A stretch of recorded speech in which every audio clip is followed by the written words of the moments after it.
बंधु माने आजिर एही कार्यक्रम को आपण मानक स्वागत।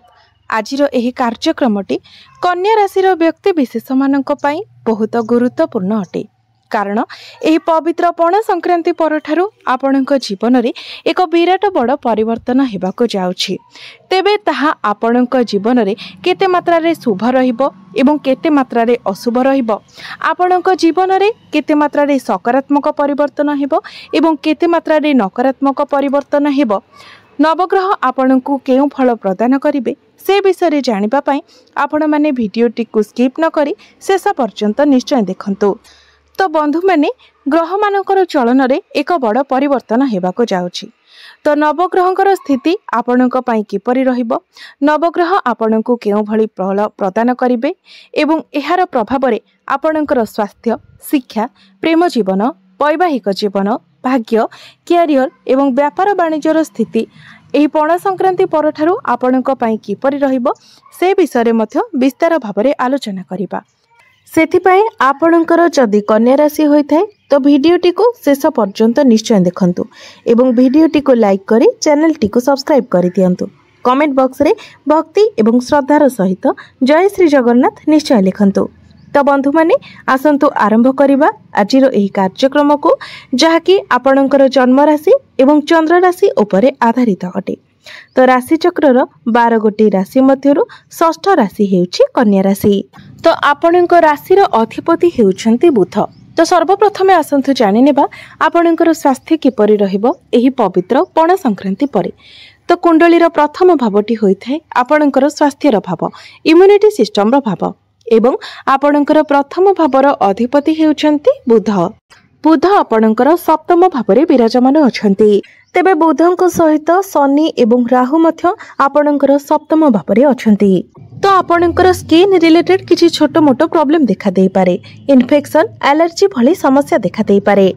एहा व्यतीत जेतेबेले आपण बाहर को केवाडे जाउछन्ति सेतेबेले आपण ओवर थिंकिंग करंतु नाही, अधिक प्रेशर नियंतु नाही, नचेत आपणकर मुंड बिंधा भली समस्या देखा देई पारे। तो आपण ओवर थिंकिंग ठारो दूरे रहंतु। एहा व्यतीत सेमिति किछि गंभीर समस्या आपणकर स्वास्थ्य रे देखा जाउ नाही। एबे आसंतु जानिबा आपणकर शिक्षा किपरि रहिबो एही पवित्र पणा संक्रांति परे। विद्यार्थी मानक पई किपरि रहिबो एही पणा संक्रांति परर समय। तो बंधु माने कुंडलीर पंचम भावटी होइथाय आपणकर शिक्षार भाव। आपणकर पंचम भावर अधिपति हेउछन्ति शनि। तो शनि आपणकर सप्तम भावरे विराजमान अछन्ति। तो एही पणा संक्रांति परे आपणकर पाठ पढ़ार स्थिति बहुत भल रहिबो, कारण गुरुंकर दृष्टि मध्य आपणकर पंचम भाव उपरे रहुछि। पाठ पढ़ारे आपण एनर्जेटिक रहिबे, आपणकर मैच्योरिटी लेवल बढ़िबो, आपणक मध्यरे ज्ञान बढ़िबो।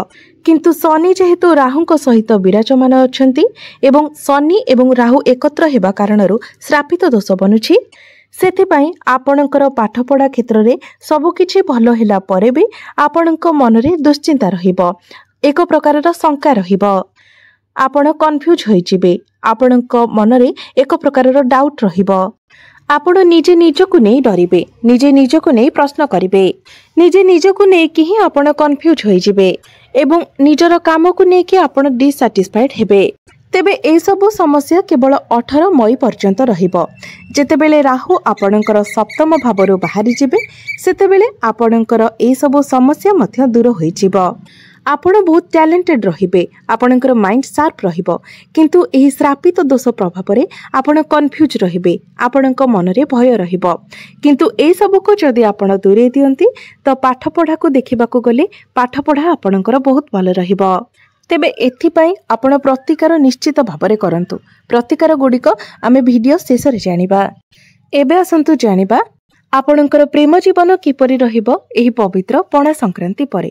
तो बंधु माने कुंडलीर पंचम भावटी आपणकर शिक्षार भाव हेबा सहित पंचम भावटी मध्य होइथाय आपणक प्रेम जीवनर भाव एवं आपणकर पंचम भावर अधिपति हेउछन्ति शनि, जे कि आपणकर सप्तम भावरे विराजमान अछन्ति।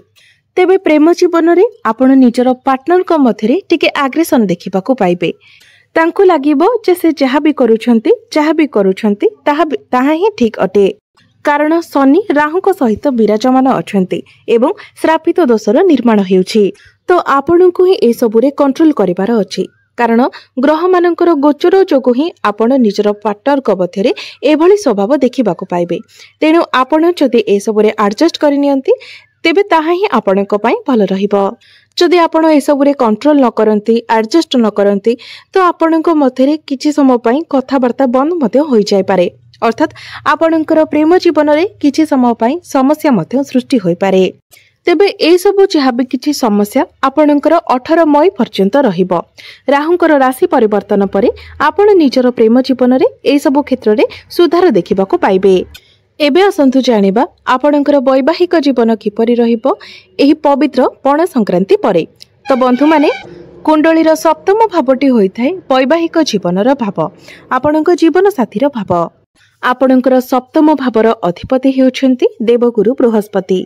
तो गुरु आपणकर नवम भावरे त्रिकोण रे बहुत भल स्थिति रे विराजमान अछन्ति, किंतु आपणकर सप्तम भावरे 4टी ग्रह विराजमान अछन्ति, शुक्र, बुध, शनि एवं राहु, जहा फल रे आपणक जीवन साथींकर मूड स्विंग होई पारे, बेले बेले बहुत भल एवं बेले बेले बहुत खराब। तो जेहेतु आपणकर सप्तम भावरे 4टी ग्रह विराजमान अछन्ति, एहार प्रभाव रे आपणक जीवन साथींक मध्यरे आपण एपरि स्वभाव देखिबाको पाइबे। तेणु एसबुरे आपणको कंट्रोल करबाको हेबो, एडजस्ट करबाको हेबो। जदि आपण किछि रिएक्ट करंती किंबा आपण एसबुरे एडजस्ट न करंती तो वैवाहिक जीवन रे समस्या सृष्टि होई पारे। तेणु वैवाहिक जीवन को भल रखिबा पई आपण टिके एडजस्ट करि जांतु, कारण 18 मई परे आपण ए सबुरे सुधार देखिबाको पाइबे। एबे आसंतु जानिबा सबुठारु गुरुत्वपूर्ण विषय वस्तु आपणकर भाग्य, क्यारियर एवं व्यापार वाणिज्यर स्थिति किपरि रहिबो एही पवित्र पण संक्रांति परे। तो बंधु माने कुंडलीर नवम भावटी होइथाय आपणकर भाग्यर भाव। आपणकर नवम भावर अधिपति हेउछन्ति शुक्र। तो शुक्र आपणकर सप्तम भावरे उच्चस्थ अछन्ति, कारण आपणकर भाग्य भावर अधिपति शुक्र आपणकर सप्तम भावरे उच्चस्थ रही आपणकर प्रथम भाव को देखुछन्ति। तेणु भाग्यर संपूर्ण साथ आपणको मिलिबो। एहा सहित गुरु मध्य आपणकर नवम भावरे भाग्य स्थान रे विराजमान अछन्ति। तो गुरु आपणकर नवम भावरे रही आपणको ज्ञान प्रदान करिवे। आपण एही समय कोनोसी धार्मिक यात्रा करि पारंती एवं आपणकर भाग्य रे मध्य गुरु वृद्धि कराइबे, जहा फल रे एही पणा संक्रांति परे आपणकर भाग्य बहुत भल रहिबो। जदि आपण किछि बड़ काम करबाको चाहुचंती, किछि बड़ इन्वेस्टमेंट करबा पई चाहुचंती, किछि बड़ जिनिसर किना किनी करबा पई चाहुचंती, आपणकर कोनोसी मीटिंग किंबा डील रहिछि तो ए सब प्रत्येक कार्य आपको सफलता मिलिबो। आपण जदि कोनोसी शुभ मांगलिक कार्यर आयोजन करबा को चाहुचंती तो ताहा मध्य आपण करि परिबे। एबे आसंतु जानिबा आपणकर क्यारियर किपरि रहिबो एही पवित्र पण संक्रांति परे। तो कुंडलीर दशम भावटी होइथाय आपणकर क्यारियर भाव, कार्य क्षेत्र भाव एवं आपणकर दशम भावर अधिपति हेउछन्ति बुध, जे कि आपणकर सप्तम भावरे विराजमान अछन्ति। बुधंकर स्थिति तो आपणकर सप्तम भावरे भल रहिछि, मात्र राहु एवं शनि मध्य आपणकर सप्तम भावरे रहुछन्ति। सेथि पई आपण निजर कार्य क्षेत्र रे पॉलिटिक्स ठारू दूरे रहंतु, आर्गुमेंट ठारू दूरे रहंतु।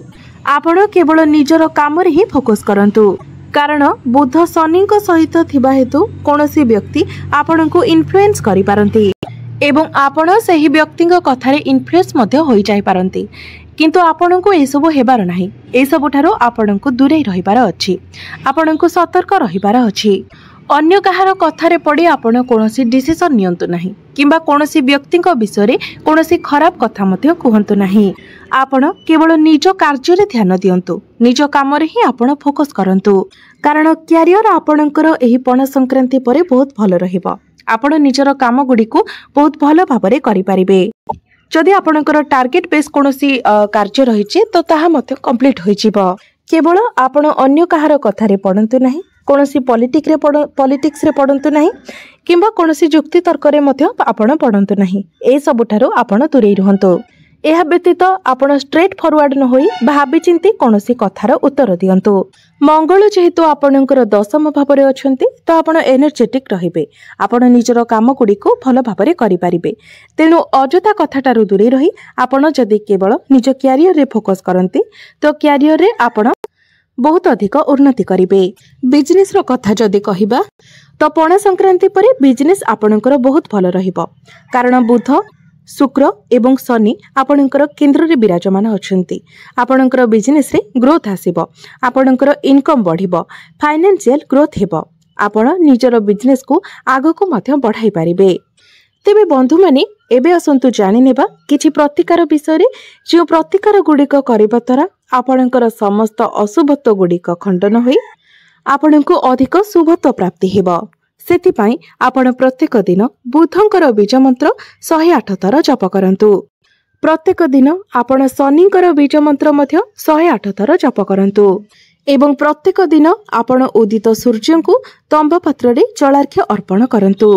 एहा व्यतीत प्रत्येक दिन आपण हनुमान चालीसार मध्य पाठ करंतु। निश्चित भावरे समस्त अशुभत्व गुडिक खंडन होई आपणको अधिक शुभत्व प्राप्ति हेबो।